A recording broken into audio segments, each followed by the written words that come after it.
Howdy! As I fiddle with my camera here. How are ya? It's Tom the Beer Whisperer. Wowzer, what a day we had, right? Well, we had to go up to St. Louis for Shay's treatments Tuesday through Thursday. Uh, and we just got home just a little bit ago. We had to take the drive a little slow. Shay wasn't feeling real well. And I want to do a shout out for a place. We stopped at a little place we hadn't been to before to stretch your legs, see if they had something to eat, called Crossroads Bar and Grill off of I-44,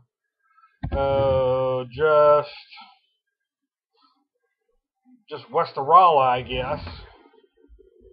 And some folks showed us some incredible generosity, and I don't know if they want me to mention exactly, so I'm not going to, but needless to say, that's a place I will always remember and recommend. So if you ever have to be passing through Missouri on 44, be sure that you stop at the Crossroads Grill and Bar. The place is great, the food's great, and the people were just incredible, and they showed us kindness like you wouldn't believe. So when I'm home and I want to relax, and I'm having a Black Hatter from New Holland. Now, I gotta say, before I even start drinking this, I'm a little surprised that it's as small as it is, even though it's what it looks like there.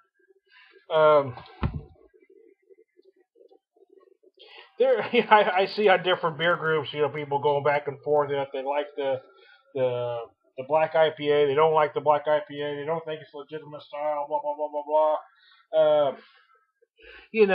blah. Everything's a legitimate style.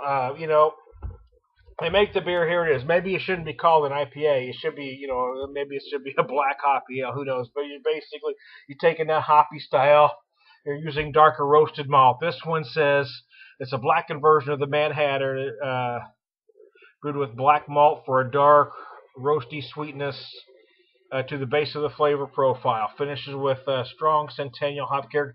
Sometimes I am amazed at how beer geeks will argue about any damn thing. Oh, I don't like this because I don't like that because that's not real. Of course it is. There's no hard and fast rules, man. This is beer. You don't have to stick to a particular style. You can mix and match and blend, and this is what it becomes. But again, I haven't tasted it yet. But not bad. It's hoppy, but what I was saying was before I tasted it there, so I'm surprised how small it is. ABV is 5.5, 5.56 it says, with a 67 IBUs, and this is a drinkable version of the style,